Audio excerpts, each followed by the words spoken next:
এই আলিফ চলে এসেছে। কাব্য, তোর ইকিগাইটা পুরোটা পড়া হলো না। ইকিগাই? এটা কিসের বই? 100 বছর বেঁচে থাকার টোটকা লাগবে নাকি তোর? হ্যাঁ, এটা মানে কি? দেখো পিছে ছবি আছে, দেখো এটা দেখলে বুঝতে পারবে। আরে ইকিগাই এটা জাপানিজ ওয়ার্ড। ও আচ্ছা, 100 বছরের বেঁচে থাকার কথা থেকে আসলো মাথায়। আচ্ছা, তুই তো খুব ভালো ফিলোসফি বুঝিস, তো আমাকে একটা প্রশ্ন উত্তর দিতে পারা, জীবনের আসলে লক্ষ্যটা কি? আর কি ডাক্তার হওয়া? ইঞ্জিনিয়ার হওয়া। কারণ দেখো ইঞ্জিনিয়ারিংটাই ওয়ার্ল্ডটাকে তৈরি করতেছে, পুরো জিনিসটা স্ট্রাকচার ইঞ্জিনিয়ার করতেছে। আসলে তানভীর, তুই এখানে একটা খুব ডিপ ফিলোসফিক্যাল বিষয় টেনে আনলি। তো আসলে আজকে আমরা এই ভিডিওতে এটা নিয়ে আলোচনা করার চেষ্টা করব, তো আপনারা সবাই আমাদের সাথে থাকবেন।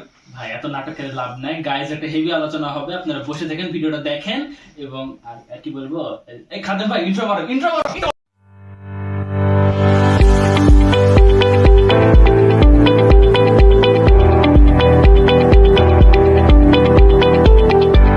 দেখ, যদি ফিলোসফিক্যাল ব্যাখ্যা চাস তাহলে আমার কাছে রেকর্ড আছে, সেগুলোর সাহায্যে আমি এম অফ লাইফ ব্যাখ্যা করতে পারি।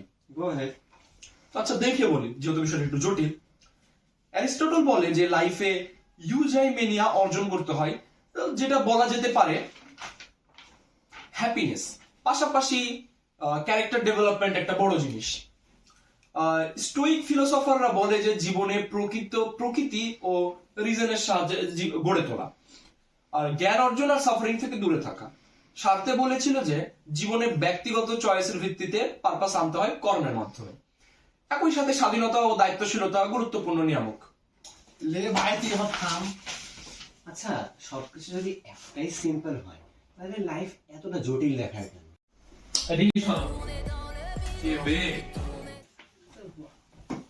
লাইফে আমাদের বেসিক্যালি চারটা জিনিসের দরকার আছে। একটা হচ্ছে ফ্রিডম অফ ওয়ার্কিং, একটা হচ্ছে freedom of speech, freedom of thinking, এবং মোস্ট ইম্পর্টেন্টলি ফিনান্সিয়াল ফ্রিডম। এখন তোমরা বলতে পারো ফিনান্সিয়াল ফ্রিডম কেন আসতেছে? ভাই দেখো, প্রথম তিনটা না একটা পাগলারও থাকে। একটা পাগলার নিজের মতো করে কথা বলতেছে, নিজের মতো করে কাজ করতেছে, কেউ ওর দাম দিবে না কারণ হ্যান ত্যান কাজ করতেছে।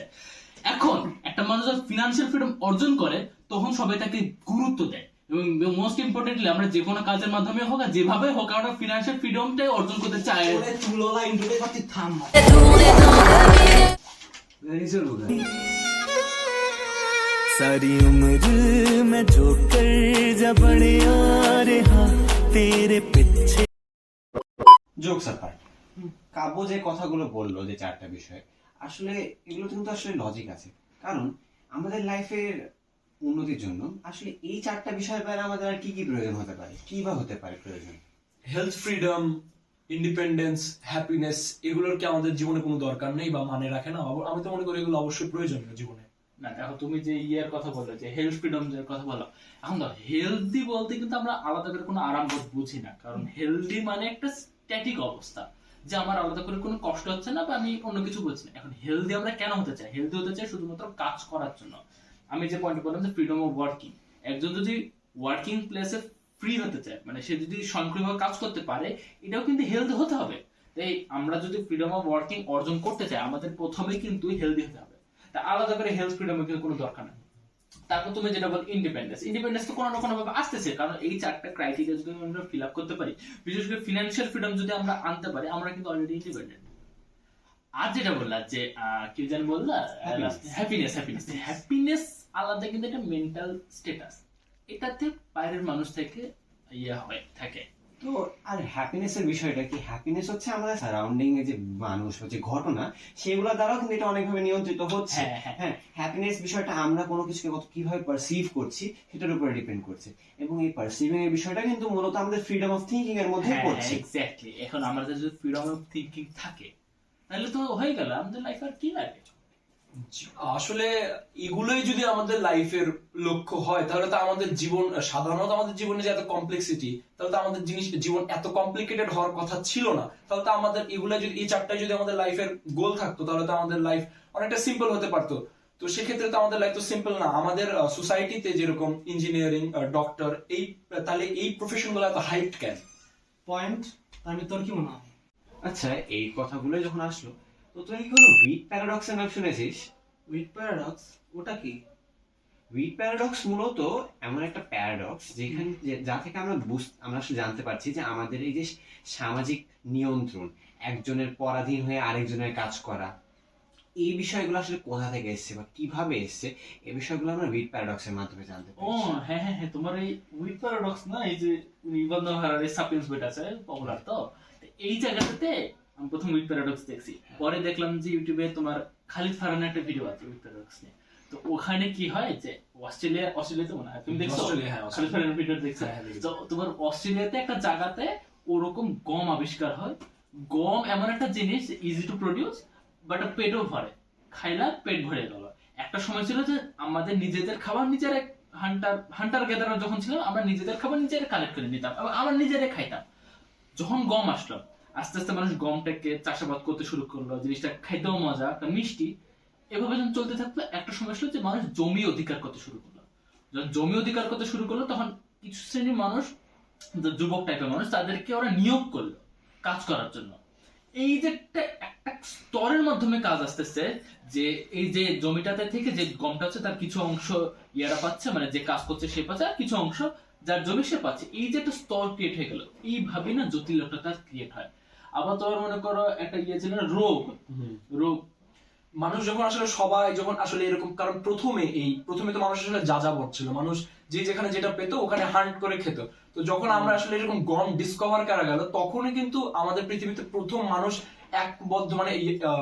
একবদ্ধ হয়ে বসবাস করা শুরু করলো। তার ফলে আমাদের এখানে যে এখানে আমাদের শুরু হলো আবার রোগের বিস্তার শুরু হলো। হ্যাঁ, যেমন মনে করো একটা মানুষ একসাথে যখন অনেকগুলো মানুষের একটা মানুষের রোগ হলে কিন্তু অত বেশি ছড়াইতো না, যেহেতু একসাথে হইলাম তখন না রোগের স্প্রেডটা তাড়াতাড়ি হতো। আবার এই রোগের স্প্রেডের এই মাঝে কিন্তু একটা যে রোগটাকে সারিয়ে তোলার যে বিষয়, সেখানে কিন্তু মানুষের একটা অবদানের যে বিষয়, সেটা কিন্তু প্রাচীন কাল থেকে ডাক্তারের বিষয়টা চলে আসে। এবং সেই সময়ে ডাক্তারি পেশা কিন্তু একটা অনেক বড় সম্মান ছিল, কারণ একটা মৃত্যুর পথযাত্রী একটা মানুষকে সেখান থেকে আসলে ফিরিয়ে আনতে পারছিল, সেই সম্মানের বিষয়টা কাজ করে। এবং সেখান থেকে এই বিষয়টা কিন্তু এখনো আছে, যে কারণে এখনো কিন্তু এই সম্মানের বিষয়গুলো ডাক্তারি পেশার সাথে এখনো জড়িয়ে আছে। এই জন্যই পেশাটা হাই, এই যে বললো না যে ডাক্তার ইঞ্জিনিয়ার হাই কেন, আসলে হাই আমাদের কগনিটিভ রেভলিউশন, তারপর ইন্ডাস্ট্রিয়াল রেভলিউশনের কথা বলতেছি। তো এই যে রেভলিউশন গুলো আসতে শুরু করলো, আস্তে আস্তে যে কমপ্লেক্সিটি স্তরের পর স্তর ভাগ হয়ে যাচ্ছে, এই কারণে আসলে হাইকুলো ক্রিয়েট হয়েছে। তো আসলে যে আমাদের এই যে পৃথিবী, একটা জিনিস আমরা যা বুঝলাম এই কনভারসেশন থেকে, যে আসলে আমাদের যে এই ধীরে ধীরে আমরা মানব জাতি আসলে বিভিন্ন প্রসেসে আমাদের লাইফস্টাইল চেঞ্জ করেছি, আমরা বিভিন্ন প্রযুক্তি আবিষ্কার করলাম। তো এই প্রযুক্তি আবিষ্কার করার মাধ্যমে আসলে আমরা আমাদের প্রকৃতিটাকে আরো ভালোভাবে জানছি। আমরা যখন ধীরে ধীরে আমাদের এই পৃথিবীতে আমাদের আধিপত্য বিস্তার করলাম, এই পৃথিবীতে আধিপত্য বিস্তার করার পরেই কিন্তু আমাদের কগনিটিভ রেভলিউশনটা হলো। কগনিটিভ রেভলিউশন হওয়ার পরে তারপরে আমাদের আবার ইন্ডাস্ট্রিয়াল রেভলিউশন হলো। এই ইন্ডাস্ট্রিয়াল রেভলিউশনের ফলে কিন্তু ইন্ডাস্ট্রিয়াল রেভলিউশন আর কগনিটিভ রেভলিউশনের মধ্যে একটা ভাস্ট সময় আছে। এখানে যেরকম বলা যে আজ থেকে সাপিয়েন্স থেকে যেটা বলছে যে 70,000 বছর আগে কগনিটিভ রেভলিউশন হয়েছিল। কগনিটিভ রেভলিউশনটা, আচ্ছা কগনিটিভ রেভলিউশন কিরকম জিনিসটা, মানে জ্ঞানীয় বিপ্লব, তাই কি না, জ্ঞানীয় বিপ্লব, তো ওইটা হয়েছিল। আর ইন্ডাস্ট্রিয়াল রেভলিউশন তো কয়েকদিন আগে, যে রেনেসাঁ যুগ যেটাকে বলা, ওই টাইমে ইন্ডাস্ট্রিয়াল রেভলিউশন হয়েছিল। তো কগনিটিভ রেভলিউশন যখন হলো, মানুষ আস্তে আস্তে প্রযুক্তি জ্ঞান অর্জন করতে শুরু করলো। এখন মনে করো ওই টাইমে যে ফিলোসফার, তুমি যে প্রথমে ফিলোসফারদের ইয়ে বললে না, যে উইজডম কালেক্ট করা, জ্ঞান অর্জন করা, কগনিটিভ রেভলিউশন যখন হয়েছিল তখন কিন্তু জ্ঞানের সংজ্ঞা হচ্ছে এরকম যে প্রকৃতিতে যে ল গুলো আছে ওই ল গুলাকে কালেক্ট করা। প্রকৃতিতে তুমি একটা জিনিস দেখলা যে গ্র্যাভিটি আছে বা কিছু একটা হইতেছে, এই ল গুলাকে কালেক্ট করার মাধ্যমে কিন্তু আমরা প্রযুক্তি আবিষ্কার করি।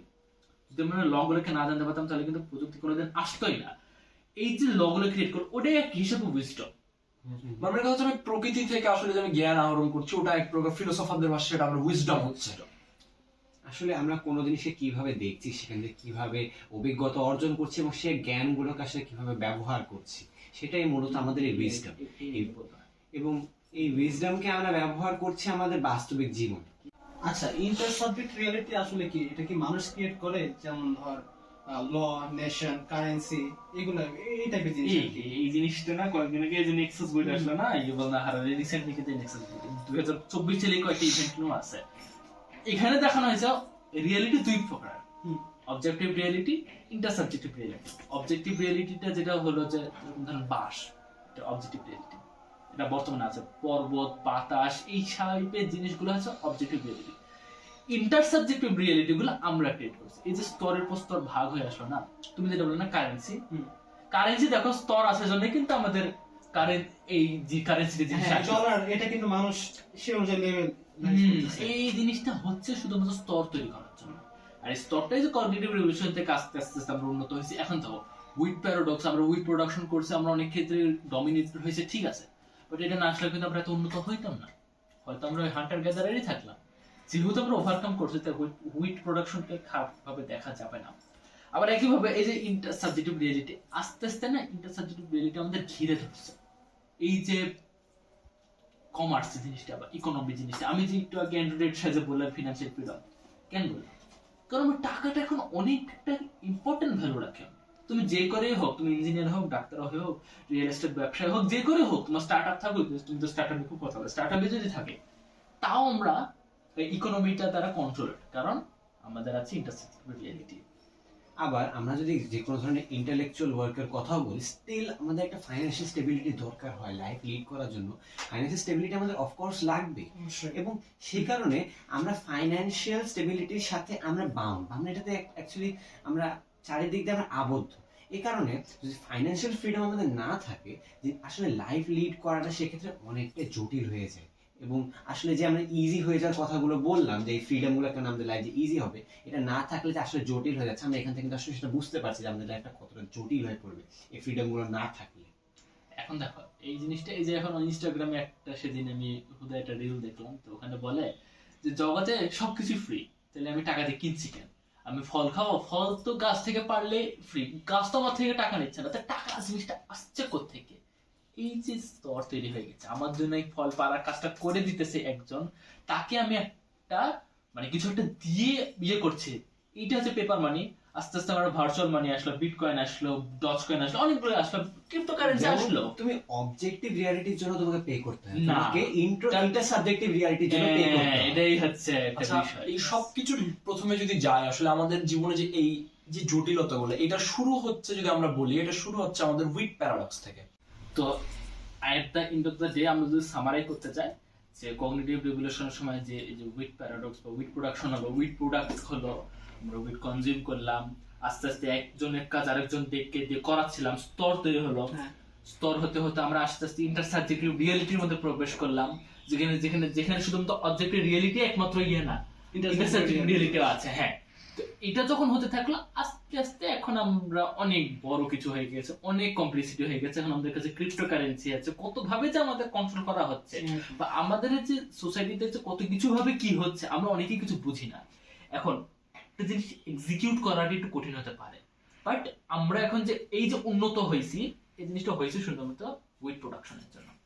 সো সেক্ষেত্রে বলতে পারে যে এভাবে আমরা এভাবে হলো, তাই তুমি যেটা বলছো না জটিল হলো, কারণ এই কারণে জটিল হলো।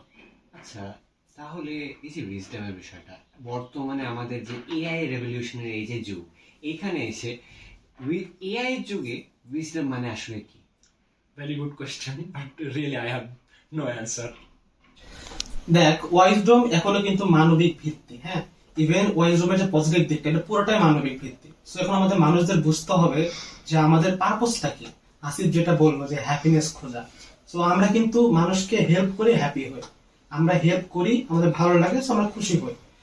সো এখন তুই বলতে পারিস যে যারা কোনো একটা কাজ করে, খারাপ কাজ করে, সেটা করে তারা হ্যাপি হয়, কিন্তু তাদের কাছে ওটা মনে হয় যে হ্যাঁ ওটা আমার কাছে, ওদের কাছে মনে হয় ন্যাচারাল, ওটা মানে খুব সিম্পল, কিন্তু ওটা মানে রিয়ালিটিতে কিন্তু ওটা সিম্পল না। সো আসলে আমরা যেটা করি, যেটা আমরা স্যাটিসফ্যাকশন দেয়, সেটাতে আমরা হ্যাপি হই।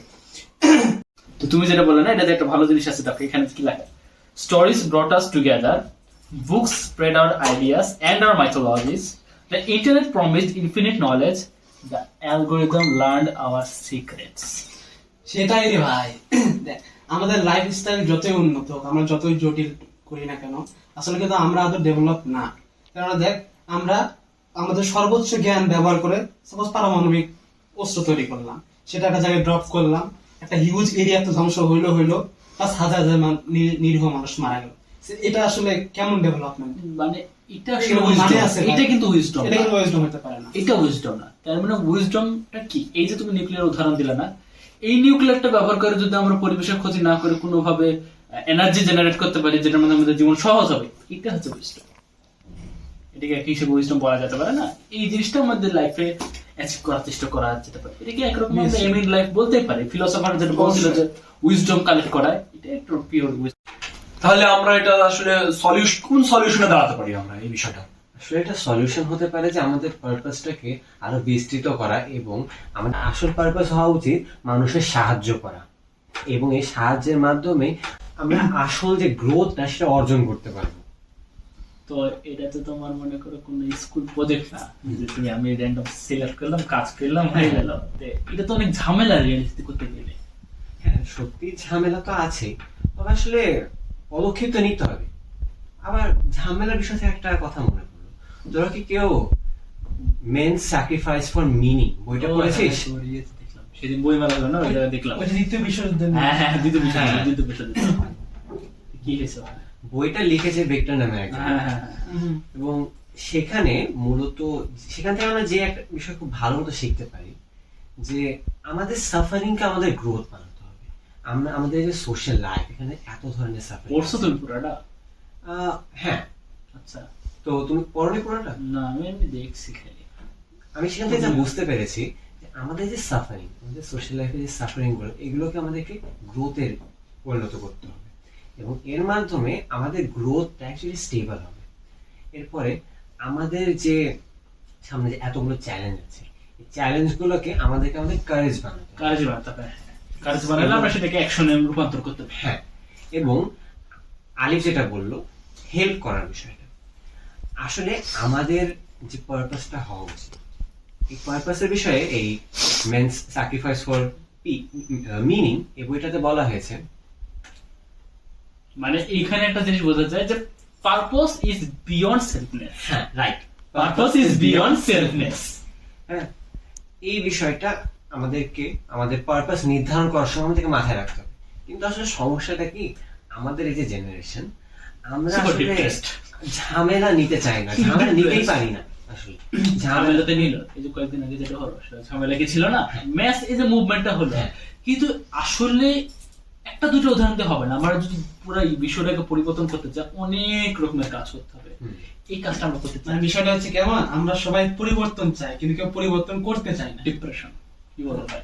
কারণ নিজে কাজ করার যে পদক্ষেপ Yes. নিব, সেটা স্ফূর্ত এটা আমাদের মধ্যে আর থাকে না, সেটা আমরা হারিয়ে ফেলি খুবই তাড়াতাড়ি। গ্যাসীয় বুদবুদের মতো সেটা বায়ুমণ্ডলে খুব শীঘ্রই মিশিয়ে যায়। আচ্ছা, এই এত কনভারসেশনের মাঝখান থেকে বোঝা গেল যে আমাদেরকে ফিলোসফি জিনিসটা আর একটু ভালো করে চর্চা করা দরকার, কারণ এই কনভারসেশন বোঝা যাচ্ছে ফিলোসফি একটা মরা মরা লাগছে আসলে। স্টিফেন হকিং কিন্তু সেটাই বলেছেন। স্টিফেন হকিং বলছিল, গ্র্যান্ড ডিজাইন যে বইটা আছে না, ওখানে বলছিল যে ফিলোসফি মরা জিনিস, সিরিয়াসলি মরা জিনিস। দেখাচ্ছি তুই যেটা বললি, হ্যাঁ জিনিসটা অতটাও জটিল না, জিনিসটা খুবই সিম্পল। কিন্তু এই সিম্পল জিনিসটা সিম্পল, কিন্তু এটা এক্সিকিউট করাটা জটিল। আর আমরা এই সমস্যার চাপে আমরা বুঝতেছি যে এটা এক্সিকিউট করা জটিল, কিন্তু এই সমস্যাটার চাপে আমরা আমাদের যে কোর বিলিফটা ওটা আমরা হারাই ফেলছিলাম, এটাই আসলে সমস্যা। আসলে জিনিসটা এমন ভাবে প্রসেসটা এমন হয়ে গেছে যে এই জন্য আমরা কিছু করতে গেলে জিনিসটাই কমপ্লেক্স হয়ে যাচ্ছে।